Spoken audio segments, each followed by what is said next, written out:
Hey cutie pies. Today I want to show you how I do the shoulder press. The shoulder press is an awesome exercise that targets primarily your shoulders, but also a little bit of your triceps. Notice how I didn't say, I'm going to teach you how to shoulder press. I said, I'm going to show you how I shoulder press. I chose my words very carefully, and that's because there is no right or wrong way to do any exercise, and every person who trains in the gym, they typically have their own unique way of executing their version of whatever an exercise is. You know what I mean?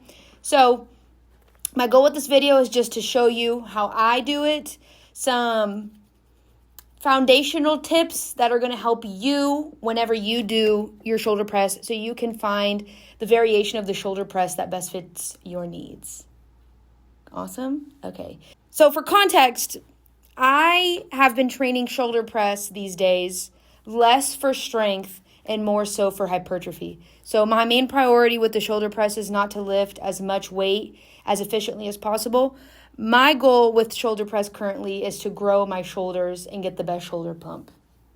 Okay? So how I train shoulder press is going to look different than how somebody who's training shoulder press for strength is going to train. So if your goal is to train shoulders for hypertrophy, keep watching. Another thing I'll add, I've been lifting for over 4 years now, going on 5. I've noticed that with time, the way that I execute my exercises evolves. As my mobility changes, as my technique changes, as my goals change. So keep that in mind as well. Our relationship to the exercises that we're performing, I believe that it's meant to change over time. So I have 10 points that I want to talk about in this video, starting with point number 1. Point number 1 is I want to show you how I set up the bench. So if you look at this bench right now, it is very upright. I used to do shoulder press with the bench very upright, and then one day my boyfriend was like, why do you do the shoulder press with your bench so upright? If you tilt the bench back a little bit, you'll have I found that it's more comfortable. I found that I feel like I can move more weight. I can involve a little bit more of my chest. In my opinion, I like a slight incline. Boom. So that's how I'm going to set up my bench for shoulder press. Do you have anything to add? Point number 2 is the kickoff.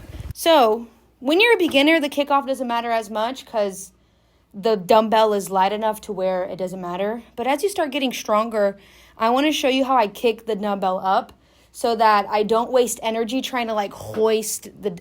that was very phlegmy. Trying to hoist the dumbbell up. Does that make sense? I'm going to show you.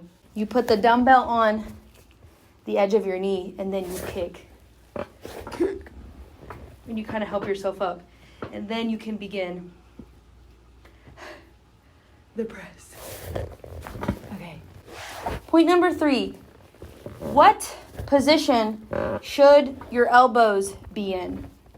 What I've noticed is that it looks very awkward and it's very uncomfortable when we put our elbows out here.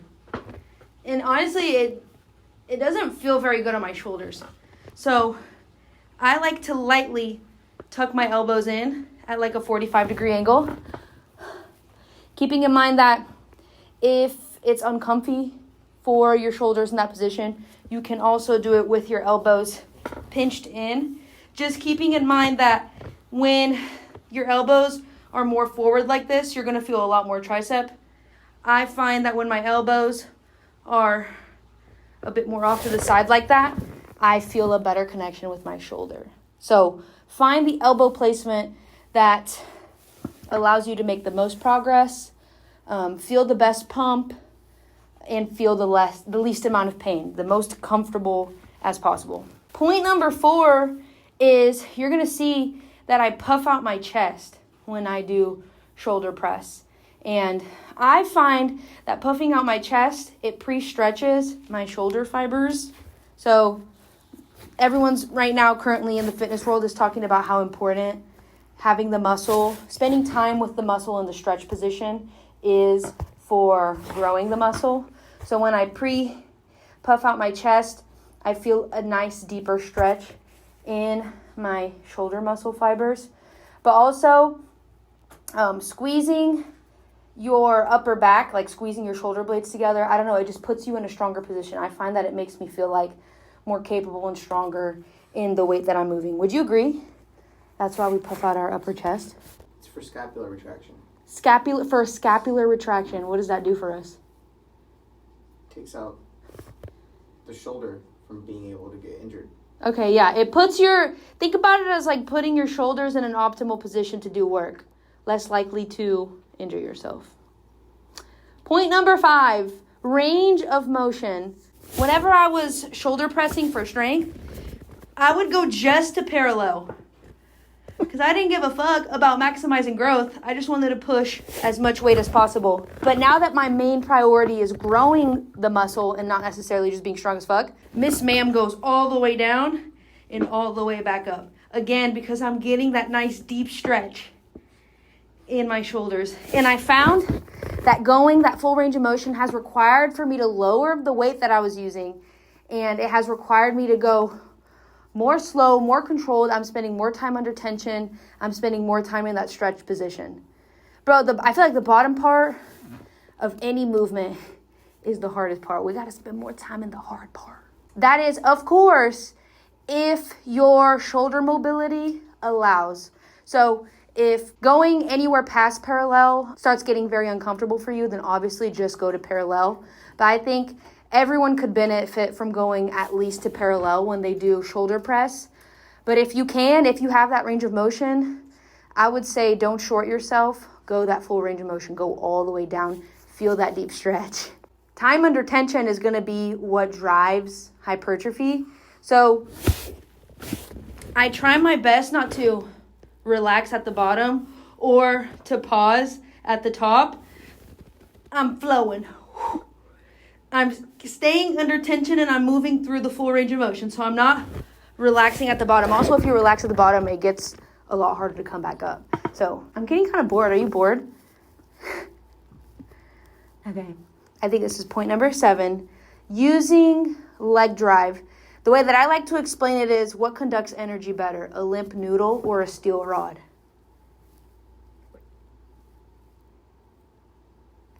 A limp noodle or a steel rod? This is like a Dora the Explorer question. A steel rod. Great. You're right. So when I didn't know any better, I was like, okay, great. I'm doing shoulder press, so I'm just going to feel it. Only my shoulders are involved. Like, no, bitch. If you want to be super strong and you want to push a lot of weight and I would say grow the most muscle, you can use your full body. So notice my legs. Whenever I'm doing shoulder press, my legs turn on. I call it turning my legs on. Turn my legs on. I'm driving my feet through the earth. I'm pushing the floor away from me. And because my entire body is engaged, not just my upper body is stronger. My core is engaged. My legs are engaged. I notice that I can move more weight that way, right? Because, yeah, it's important to spend time under tension, this and that. But none of that means anything if you're not if you're not applying progressive overload over time. So if you're not getting stronger over time. So yes, form, time under tension is king, but then immediately after that is progressive overload. We do want to be improving over time. That doesn't necessarily mean only going up in weight or going up in reps. Like, you could be going up in just like the weight feels better. Maybe this week you didn't go up in weight compared to last week, but the weight moved better. Like, it felt lighter. You were able to move it with better control, with a better tempo. You weren't like just flinging it around. I literally forgot everything that I just said. On the same breath as using leg drive, I find that also squeezing my hands, it like turns my muscles on. It like makes me feel stronger. So sometimes I'll be like training a client, and if they're like struggling with the rep, I'll be like, squeeze your hands, drive through your feet, use your legs. And all of that has to do with your whole body is working. Like, your mind is focused, your whole body is focused on moving this weight. Last 2 points that I want to make. Everyone's always asking me, Marina, what weight should I use? How do I know how many reps I should be doing? How do I know what weight I should be using? So from what we understand, the rep range that you kind of want to stay in that helps you gain the most muscle is anywhere between like 6 to 20 reps, I would say. So I focus less on the number of reps that I'm doing. Like I'll give myself a rep range goal for each exercise, but then it's less about the number of reps that I'm doing, and it's more about making sure that I'm training as hard as I can. It's about intensity. It's about training close to failure. So I make sure that my last 2 to 3 reps are slow and like, dude, I can almost I'm barely getting it up. It's almost not coming up, the weight. So even if I program for myself, like, do 4 sets of 12 to 15 reps, if on any given day I'm doing the weight that I think I should be doing, and then I get to the end of that rep range, I get to 15 reps, and I know I got more in me, then I'm going to do more. You know what I mean? Like, the rep range is just a suggestion, but the goal is just to push as hard as you can. Let's show you an example of what a hard set looks like. My seat is set up. I'm going to kick the weight up. My elbows are at a good place. I'm puffing out my chest. I'm using leg drive, squeezing my core, squeezing my hands.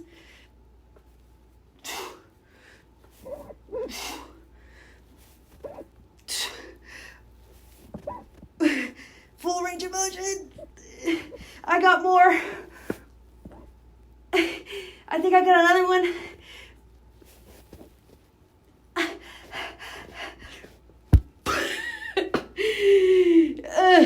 And then I control my last rep. That was so hard. Okay. That's what a good set of shoulder press looks like. How did I do? Okay, that's basically everything I wanted to say. But one more thing before you go. For a long time, I pissed away a lot of workouts because I was so dead set on either going up in reps or going up in weight every week. So any week that I would show up and I was feeling a little bit weaker, like I just wasn't able to do more than last time, I would just use that as an excuse to like fuck off and not finish the workout altogether. Or I would use that as an excuse to just not give it my all. And I feel like I wasted a lot of time doing that because the truth of the matter is our strength is going to look different every day, depending on how we ate, how much water we drank, how well we slept, how much stress we're experiencing right now in our lives, what time of the month it is, especially as women. I don't show up with the same strength every day. So now that I feel like I'm treating my goals more seriously, I understand that it's not about going up in reps or in weight every week. It's about pushing as hard as I can, giving everything that I have on that day. Doesn't matter how strong I am on that day, I'm just going to give it my all. So on the days where I'm feeling weak, I no longer feel sorry for myself. I don't use that as an excuse to piss off or to, fuck my workout away. It's not even, who says that? I just focus on training close to failure. Okay?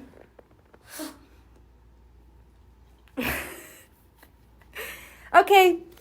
If you like this video, please give it a thumbs up. Please share it with someone that you think would benefit from this information. Subscribe if you're into that. And don't forget to click that little notification bell so you never miss another video from us. Ever again. Mama, say mama. Say mama. Mama, come here, mama. Bye.